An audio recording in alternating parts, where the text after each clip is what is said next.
Hello, ladies and gentlemen, and other assorted gender assignations. I am the notorious J2K Winger, and I'm here to provide a little history lesson about a wrestling company that I love, that being Chikara Pro. Chikara has no problem with embracing the over-the-top ridiculousness of wrestling storytelling, and it's often been compared to comic books with its intertwined storylines that stretch out over months, if not years. This is a wrestling company where time-traveling Egyptians do battle with wrestling ants, and dragons lock horns with Viking warriors, so just about anything is possible in a Chikara Pro wrestling ring. In today's lesson, we'll be taking a look at one artifact that has had a profound impact on Chikara over the years, and that is the mystical amulet known as the Eye of Tyr. The first mentions of the eye were on a website hosted on Lehigh University's site for a group known as the ISRPPA, the International Society for the Research and Preservation of Paranormal Artifacts. The ISRPPA was linked for a while through Chikara's website, although the link has since been taken down, but no attention was called to it. According to the Society's website, the eye was first found in a burial chamber on the Faroe Islands off the coast of northern Europe after the First World War. Comprised of a garnet Malaya gemstone on a silver chain, the carvings on the wall of the chamber identified it as the Eye of Tyr, named for the Norse god of combat and war. According to legend, the eye grants powers for those who possess it, allowing them to control another individual by touching the stone to the forehead.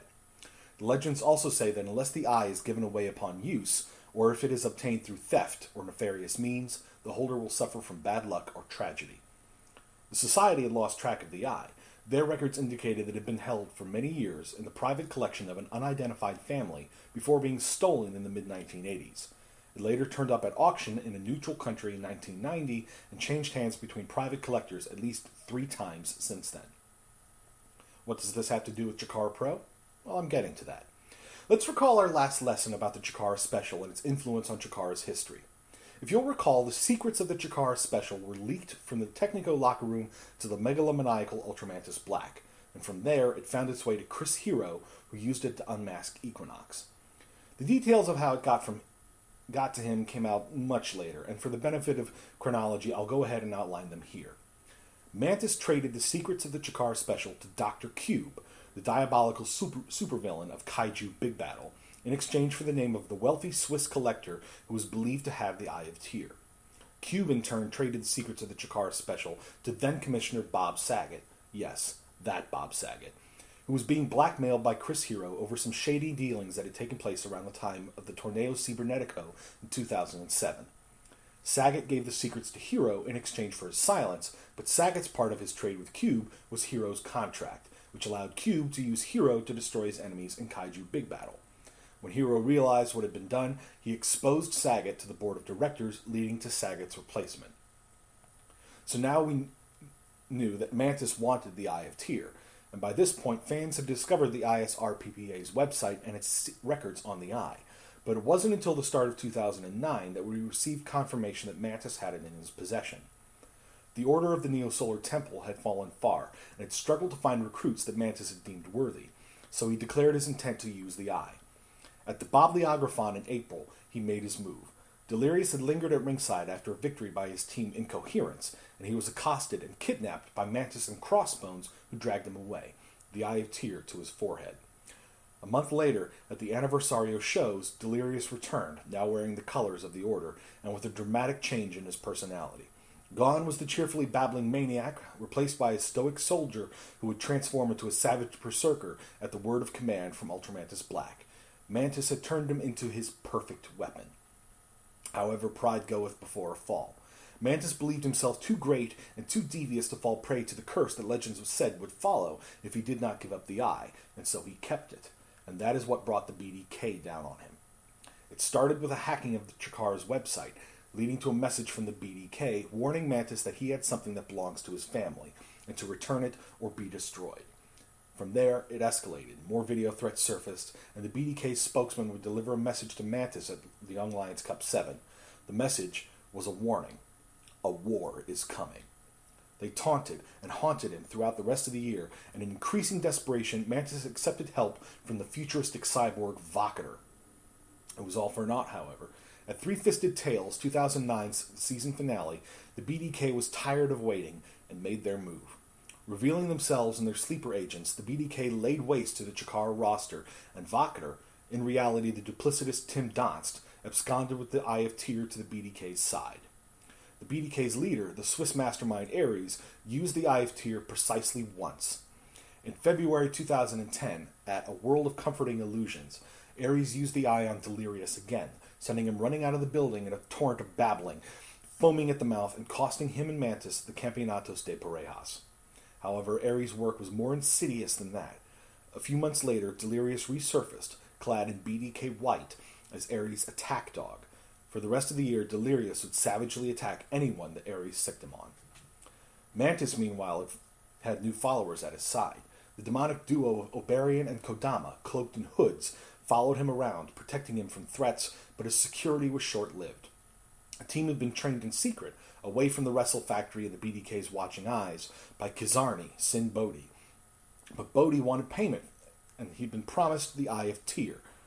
Unfortunately, Mantis no longer had it, and thus he had inadvertently brought himself another nemesis, but it also brought him the realliance of Hallowicked and Frightmare, who together with Mantis formed the Spectral Envoy. In 2011, signs showed that Delirious's brainwashing might be cracking, as he showed recognition to his old partners Hallowicked and Frightmare, but the BDK never allowed him to linger too long lest their control break. Finally, after months of feuding, the Mantis and Wicked challenged the BDK to a lucha de apuesta at high noon. If either Mantis or Wicked were pinned, that person would unmask. If Tim Donst was pinned, he would get his head shaved. But if Ares were pinned, he would return the Eye of Tyr to Mantis. The Spectral Envoy emerged victorious, and the BDK, already on the decline, finished its dissolution as Ares would leave Chikara, as family concerns took him away. With one nemesis gone, Mantis rid himself of another, as he gave Sin Bodhi a false Eye of Tyr, tricking the crazed Kizarni into leaving Chikara as well. Then, he and Hallowicked tracked down Delirious in an abandoned railway tunnel, where Mantis used the Eye of Tyr to clear Delirious's mind. It worked too well. Delirious snatched the eye away and smashed it with a rock, and then ran off, bellowing, "I remember everything." For 2 years, Delirious's mind had been stolen from him, so he swore 2 years of vengeance on Mantis Black, declaring 2014 will be your end. But more on that later. As for the shattered Eye of Tyr, we fast forward to the close of 2012. Following the main event of Under the Hood, we were treated to a video of minions in the employ of Dr. Cube collecting the shards of the eye from the tunnel. However, shortly thereafter, the real Dr. Cube was assassinated by a sniper's bullet in Kaiju Big Battle, and an imposter Dr. Cube, notable for his collection of Bill Cosby-esque sweaters, surfaced with the Eye of Tyr's shards in hand and commanded the loyalty of Cube's posse. In 2013, during Chikara's interregnum, the imposter Cube was active, making a threat on YouTube to Wrestling is Awesome, and then following through on it, invading the company at their Crowning a Champion event to steal its money and title belt, forcing them to shut down due to lack of funding. The alliance between the imposter Cube and other Rudo groups became clear the following month, when Kizarni Sin Bodhi resurfaced to shut down Wrestling is Art, apparently using the shards of the Eye of Tyr to convince the company's head to sell him the company. Bodhi was also accompanied by some of Cube's minions. Ironically, this final show for Wrestling is Art was called Cubism. It wasn't until 2014's King of Trios tournament that the imposter's plans became clear. When his trio with Ares and the monster Noken, called BDK Cubed, was defeated in the opening round, thanks in no small part to Cube's utter lack of effort, the imposter made his move. Noken saved the imposter from an assault by Ares and then laid out the former BDK mastermind, and Cube unmasked to reveal the BDK's former ring announcer turned wrestler, Jakob Hammermeyer. Jakob laid the blame for everything that went wrong in his life at Ares' feet and declared that he was entering into the monster wrangling business, producing the reconstituted Eye of Tyr with which he commanded Noken's loyalty. The following month, at Moonraker, Jakob showed that he had learned from the mistakes of the past as well. Teaming with Delirious against the Spectral Envoy, he ensured the deranged Lizard Man's partnership by giving him the Eye of Tyr. Delirious, aware that his self-declared deadline of 2014, being Mantis' end, was approaching, made the challenge to his enemy. Loser leaves Chikara. A tomorrow never dies. The two bitter rivals went tooth and nail at one another, but it was Mantis Black who defeated his nemesis and celebrated with Hallowicked and Frightmare. While he may have lost the match, it was Delirious who was victorious in the end, as he used the Eye of Tyr on Hallowicked, and, via proxy through his connection to him on Frightmare, turning the Nightmare Warrior against Mantis. Bereft of his allies, Mantis was alone, and Delirious walked out of Chikara laughing. Mantis later revealed that he was familiar with the Eye of Tyr's power, and it was distorted since it had been in his possession, arguably due to its breaking and reforging. This was thrown into stark relief by the change it caused in Hallowicked, now capable of coherent speech, and serving an enigmatic figure called Nazmaldun, the Lord of Rot. As for the Eye of Tyr, it appears it may have returned to Jakob Hammermeyer. Following the Tomorrow Never Dies event, a video surfaced featuring Jakob's new BDK receiving a delivery from Delirious. The delivery was a box, which Jakob cryptically said contained power.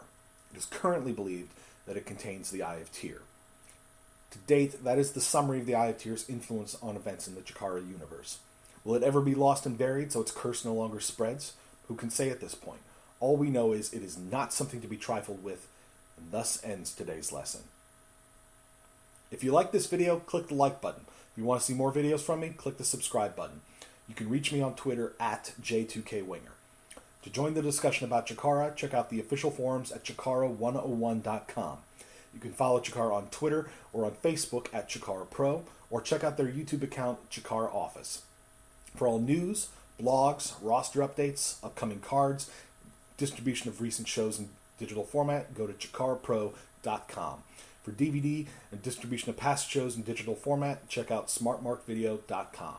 For other Chikara news, I highly recommend the Chikara Special Tumblr, run by superfan Kevin Ford, and the podcast, Chikara in 15 Minutes or Less, by the intrepid reporter Babs. That's all for this time. Once again, I am the notorious J2K Winger, and I will see you at our next lesson. Class dismissed.